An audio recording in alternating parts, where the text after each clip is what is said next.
We have officially made it to the Year 8 MLB draft. We've got the number 5 pick in the draft, and I think we have some really solid options with this pick. My favorite player is Garrett Guerra. Now, he's not going to be the highest upside guy. I think he's pretty much guaranteed B potential from what I'm seeing here, but just an excellent offensive prospect.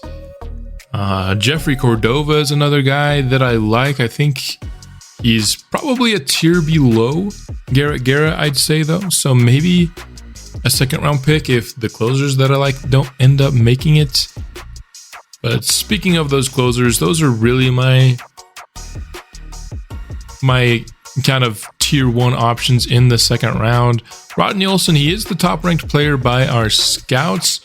I don't even think he's my top closer in this draft. I'd give that to Derek Huntley, who I think just has some more intriguing ratings and a little bit more velocity.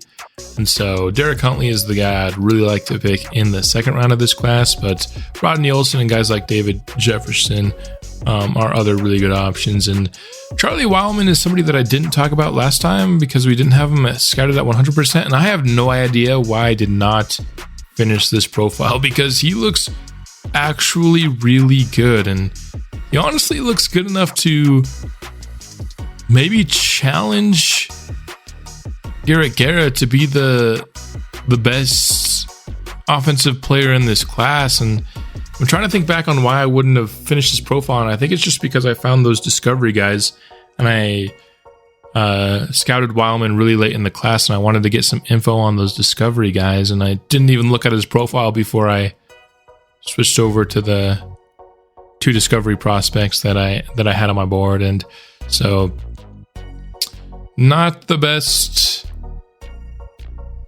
job by me to not finish that scouting profile, because if it continued to look good as that with 100% scouting, I mean, I'd take him over Garrett Guerra. But now there's the risk of, hey, he's only 55% scouted. Maybe if he was 100% scouted, he'd look a lot worse. But we'll just have to see if the guys I want even make it to our pick. So far, a couple of pitchers who are not on my board. Now, here's the first guy that was on my board. Wasn't on my short list necessarily, but I do think he's a good player. Rick Caros.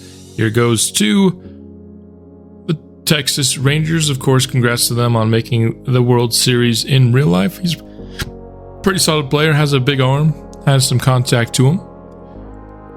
And we make it to the 5th pick, and pretty much everybody that I had on my board is still there. I talked about a few other players that are really good in this class in last episode, so I'm not going to talk about them all right now. To me, this really came down to taking a risk with Wildman, who looks probably better than Garrett Guerra. Just on what I'm seeing at this 55% scouted, I mean, that power versus lefties looks like it's going to be really good. Power versus righties is not as good, and he's not a switch hitter. He's not at 100%, but what I'm seeing there looks better. It really does. Neither of these guys are going to be like the highest upside guys. In the end, I'd go with Garrett Guerra. Go with the thing that you know. We have him at 100% scouted. We have him as a switch hitter, so we know he's going to be probably similarly good on both sides. And that's ultimately what we went with here. And let's talk about some of the guys that were on my board, but not really great options for us. Fabio Portillo was probably in 3rd place after Wildman and Guerra for who I really liked in this class. He goes at 7. Lambert had on my board as well, goes at 6. Lerma, who I think is a good contact hitting second baseman, goes at 13 to Miami. I think that's a good pick here. We had Jeffrey Cordova, the discovered guy that I liked. He goes to the Braves down at 27. Then the other guy I scouted in the last week ended up not being quite as good as I had hoped, and I was hoping we could get him a little bit later because he does still look like a decent fielder, but he goes way earlier than I think he deserved to go to the Giants. Derek Huntley, my favorite closer, would go in the first round of the competitive balanced draft, which sucks for me because I really wanted them. David Jefferson, another closer I liked. But my second favorite closer, Rodney Olson, is still available. I think he's a really solid prospect. I don't think he's great. His walks per 9 and home runs per 9 aren't in a great spot. He doesn't have the best velocity. But I still think, if you can get the guy that your scouts say is the best player in the class, then you just go for it. Now, with this class, I will say I had less of it scouted, like percentage, than I have really in any other draft. And there's just not a lot of guys that I had good information on. And so after the second round, I knew this going all the way that this wasn't going to be a class that I had great information on down the board. And as you can see, there's not really anybody that I scouted or that I had on my board available beginning with our third pick. I think part of that is because I was looking for a very specific role in this class. I wanted power and I wanted closers, and I didn't really look at anything else. And unfortunately, trying to find guys that are good that have power is just a very difficult task. So we're just swinging a bat on Chris Samuel in the third round. We have no idea if this guy's actually good, but that profile card looked pretty decent, so I'll take him here. Gonna go now with the reliever that we discovered, and we're probably looking to do that with the rest of this class, just see if we can find a gem in our bullpen. I don't think we need any starting pitchers in this class, and Paulino looks like a guy who might have some high potential, but he's going to be a low overall for sure. But in the sixth round, I don't mind that nearly as much as I do in the earlier rounds. Where in the earlier rounds, I'm looking for guys that will actually have a decent starting spot. So Garrett Guerra headlines this class. Thought all along that he was going to be the pick. He ends up being it. Projects to be a really, really good offensive prospect. There was a comment saying that hopefully he can be a generational player. I just don't see it with him, but I would love to be proven wrong. Rodney Olson, solid closer, but I think just a lot worse than what we could have had with Derek Huntley. So I'm sad that we were not able to pick him up. In terms of signing these prospects, it was actually a pretty easy run. In the first period, I was able to get pretty much everybody. We had a lot of guys that already had super high interest in the 60s. We upped their offer a little bit and it got into the 70s. They all signed, and then we just had two guys that we had to wait a little bit in the process to eventually sign in Samuel and Paulino. But before we take a final look at this class, there's a couple things I want to do in this episode, not involving the class, and the first is looking at some all-star voting, and you see a top 5 catcher there in Sandoval, top 5 in first base is Rincon. Those would end up being the only guys on the team that would be top 5 in their positions. Mosqueda is just outside the top 5 there at third base, and then there was only really one other guy getting votes, and that would be Jason Gill as a left fielder. Nobody else really on the team was getting votes, nobody at pitcher. So not the best, but we're still pretty middle of the road team this year. That's just on record. In terms of rating, we're actually still not great at all. And the other thing I want to do in this episode is actually a pretty big deal. It is going to be adding Tom Williamson to the 40-man roster, and we're going to look at his debut today. I teased it a little bit at the end of last episode that we've got a series against the Mets, and at the time, Johnny Higgins was not on the 40-man roster, but he now is, and he is playing for the Mets. And so seeing Williamson versus Higgins play in Williamson's debut was just too good to pass up. Now, I wouldn't have done this if I didn't think Williamson was ready, if he was kind of underperforming at AA, but he had a 2 ERA with just over a 102 whip. He had just over a 1 whip, excuse me. I think it was at 102. And he had more strikeouts than he had innings pitched. He was just killing it at the AA level, and I think he is ready to make the jump. Of course, it's a jump of 2 levels, which is just kind of the reality of how we've set up this team. Of most people are going to be making that jump, but This is the guy that we want to be the future ace of this team, and we're going to see him play for the first time. Now, playing your first ever game against the Mets, who have some really good hitters, is a bit of a tough ask, and there's a good chance he doesn't, have the greatest of games, but even still, I think,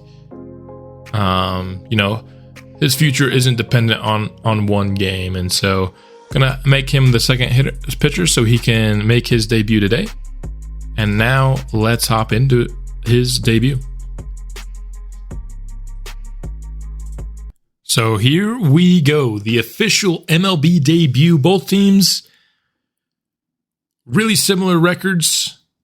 There's just one has played one more game and lost it, but both tied for wins. Tom Williamson making his MLB debut. We're going to focus only on the pitching for the gameplay in this episode. Looking at his AA stats, he was very, very good, and hoping that can continue here as his first ever matchup is a strikeout high and inside at 100 miles an hour. Beautiful start. Now, Luis Gonzalez up next, hitting over 300 this year. On the full count pitch, he is gonna pop out to second. Tyler Stevenson hitting in the 3 spot. Catcher. Down 1-2, and he also is gonna go down swinging on the fastball inside this time. Not quite hitting that 100 mile an hour mark, but a great first impression of Tom Williamson on these hometown Chicago White Sox fans. Second inning, he sort of pitched around Pete Alonso there. Didn't seem like he really wanted to face him all that much. Gave him the first base, but now we have it. The first ever Higgins versus Williamson matchup. Who's going to win it? 1-0 for Higgins, and he gets a pitch a little bit too over the middle, and he's going to get the base knock with it. Round 1 goes to Johnny Higgins. Round 1 of hopefully quite a few in these guys' career. I know we don't play the Mets a very large amount, but hopefully we face them quite a bit in their careers. And then Brett Beatty up next. This next inning is not quite like the first. 3 batters. All of them have gotten on base, a walk, a single, and now a double here. Gonna bring home the first New York Mets run of the ballgame, and the first overall, as our team did not score in the first inning. Mosqueda gets the line drive, and then with the quick reaction, able to get that second out. What a play by another one of our generational prospects, the only other one. Masataka Yoshida. I'm hoping I'm not butchering that name. He's going to fly out to right, and that is going to be the end of the inning. Chas McCormick in that 9th spot. Just an unlucky hit there from Williamson. I mean, it was high and inside. It was outside the zone, and still their 9-hitter somehow got a hit off of it. But that's just how baseball is. And another pitch outside the zone is going to be another base knock. An unlucky start here, I'd say, for Williamson. But regardless, first 2 batters, both on base here. Need to have a strong finish to this inning. Gets the ground out there.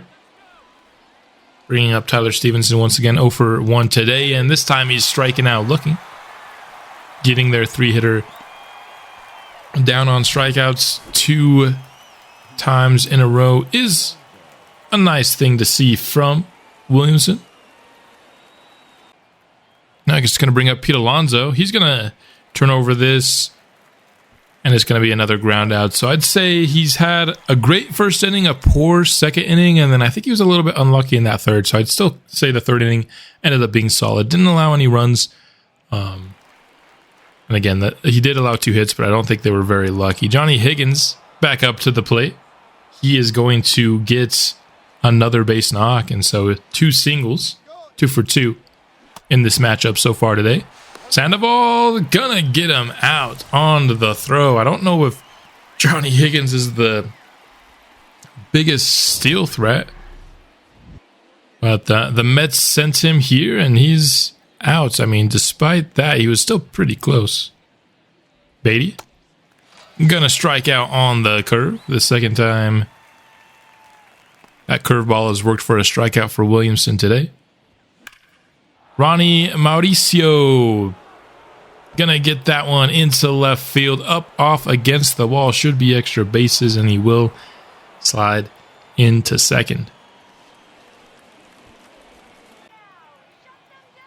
That brings up Yoshida once again, and that's gonna be another base knock, and it's gonna score a second Mets run, and starting to be another pretty poor inning here from Williamson, and Sandoval bails him out once again. So we're kind of going on a inning by inning quality counter. We have great, poor, solid to good in the third, and then I think another pretty poor inning there as Sandoval got 2 of the 3 outs in that inning for him, and Williamson was kind of struggling. Now here in the 5th, and we got for the 4th straight inning, the leadoff man for the inning gets on base, and top of the order, Espinal gonna bring home the 3rd Mets run. Things are not looking good for Williamson as this game goes along. And then Gonzalez out into the outfield, but it goes into the glove of Jason Gill for the out. Stevenson back up 0 for 2 with 2 strikeouts. This one, though, is gonna touch down, and the Mets are going to score a 4th run, which will spell the end of the day for Williamson. So he goes 4 1/3, allows 4 runs, got a few strikeouts, and I will say some of those base knocks felt like a little unlucky, but he did also make his fair share of mistakes as well. Is going to end up with the loss in his MLB debut, but he also showed some great flashes that make you confident in his future. And here we have it, the ratings of our Year 8 class. Garrett Guerra comes in as a 74 overall with 87 potential. Not the craziest pick, but my gosh. Visibility and, vision, not visibility. Vision and discipline both in the 70s already is kind of nuts. And I think it's going to help boost him as a hitter all around and make developing really easy for Guerra. I think he could reach his potential pretty quickly. He's got pretty solid kind of hot and cold zones up there on the right. Another switch hitter, of course, going to play outfield for this team. Rodney Olson at closer. He's pretty solid. Let's see. He's got mid-90s fastball and got a cutter, slider, curveball. He's definitely, I think, somebody that could be the closer of the future for us. I also don't think it's like a guarantee that he's going to be the guy. And so I wouldn't be opposed to maybe even taking another one high next year. But I think like that walks per 9 and home runs per 9 is pretty low. So we'll see. Might needed to take one. Like, this was the guy that our scout said was the best player in the class. That's pretty awful. Took a swing with Chris Samuel and we missed. That's okay. I'm not really too worried about it. Relievers, not very good there, but we at least got some potential here with David Paulino. So not my strongest draft class for sure. But I was really looking for only a couple of skill sets, and there's been discussion. It's not a secret in this game that finding power is hard to get, and so when you're scouting for only power, you're probably not going to find a lot of guys worth drafting, especially after the first round.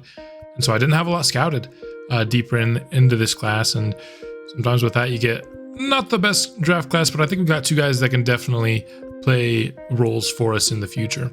Looking around the league, let's find some other players and how they did. There's definitely some guys that I want to take a look at. Omar Marrero was somebody that I was hoping I could get a little bit later in the class, as was the guy just beneath, and I think he would have been a solid pitcher, but like we have we have guys like Omar Marrero on the draft, like all throughout our team, and so there's definitely some starting pitchers that I thought were worth maybe taking a look at in this class.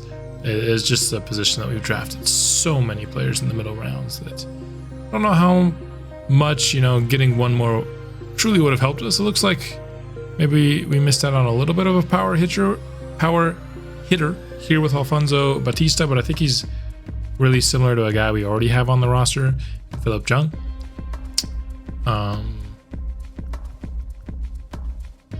Guy's never going to reach his potential, I don't think, down there below.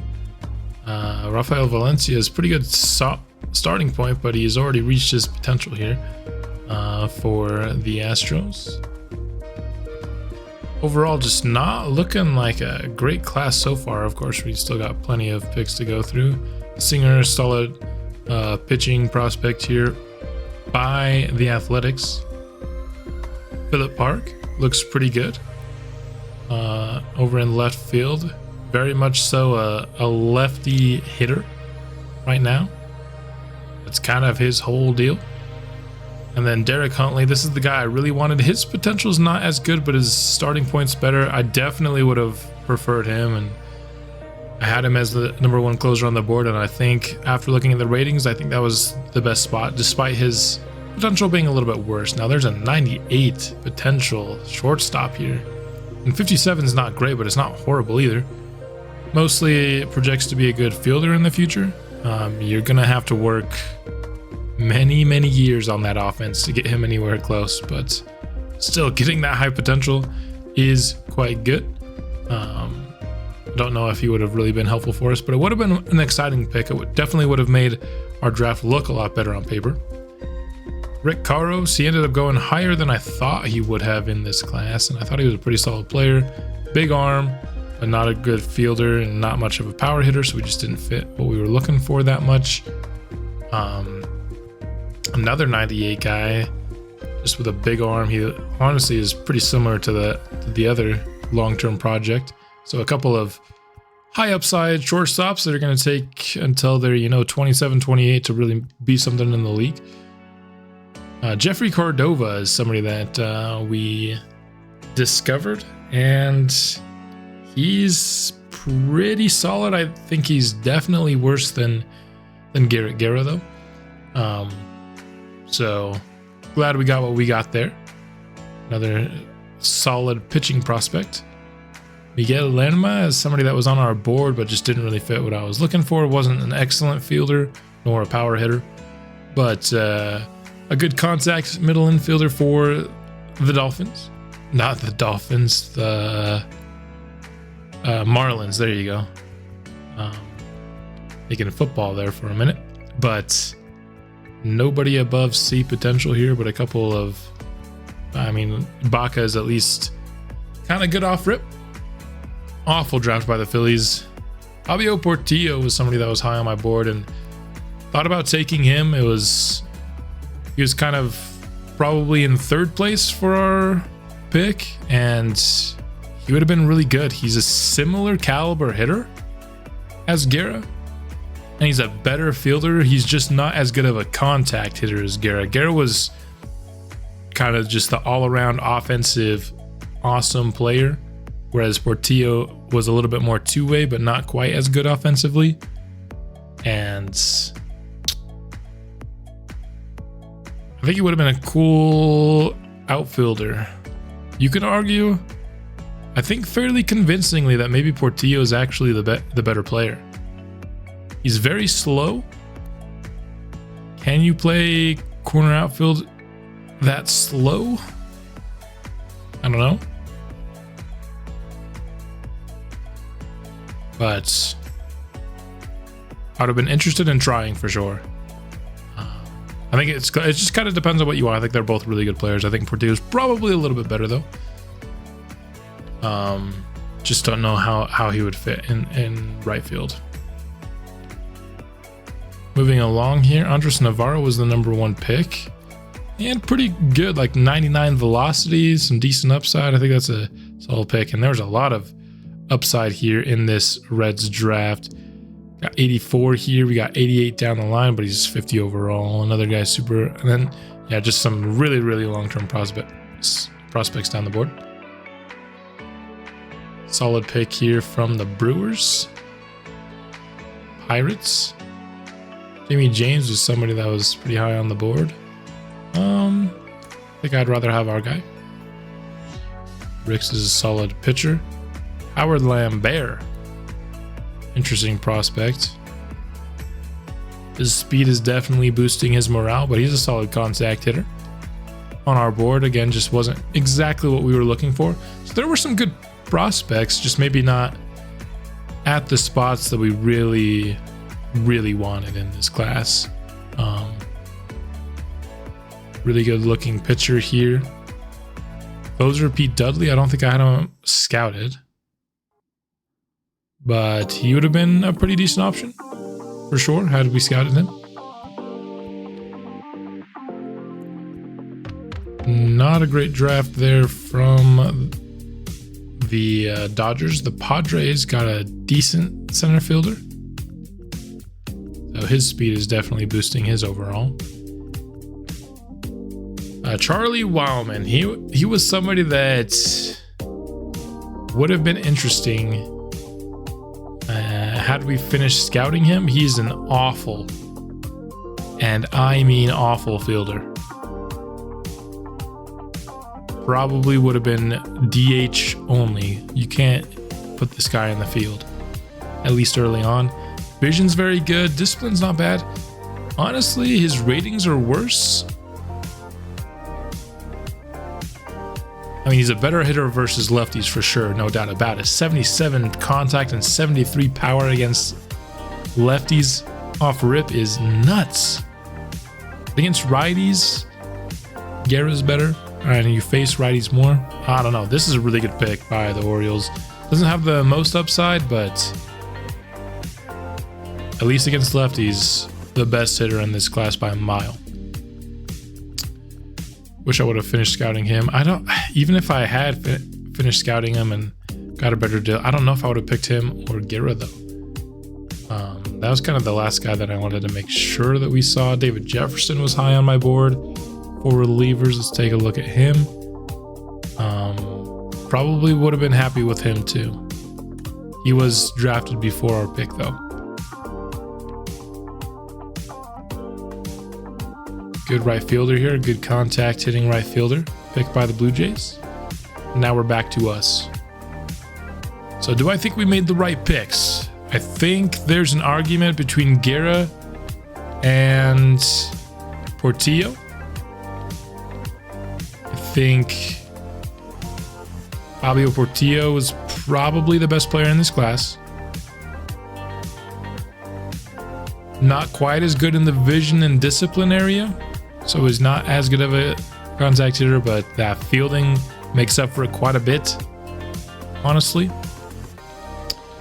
So if I knew these guys' ratings 100% and I could go back,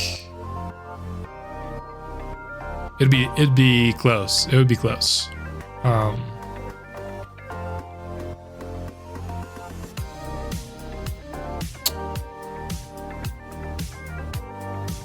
It would be close. I honestly don't know who I like more between Garrett and Portillo in terms of turning them into a corner outfielder. They both, I think, in a vacuum, Portillo's better, but Guerra might fit a little bit better what we're trying to do here. I just don't know. I think they're both really good prospects, and they were both very high on my board. And then the other guy here would have also been very interesting, Charlie Wildman. Those were my three favorite players to pick at 5. They were all available. I ended up picking the guy I was most confident was going to fit what we were looking for. He ended up being pretty much exactly what I thought he was going to be. And the other guys I think would have been very solid picks for that as well. So that is it for this draft episode. Let me know what you thought of the draft, if you think we made any mistakes along the way. We'll be back soon as we got a couple more episodes to finish off this season. Those will be coming out soon, and I'll see you then.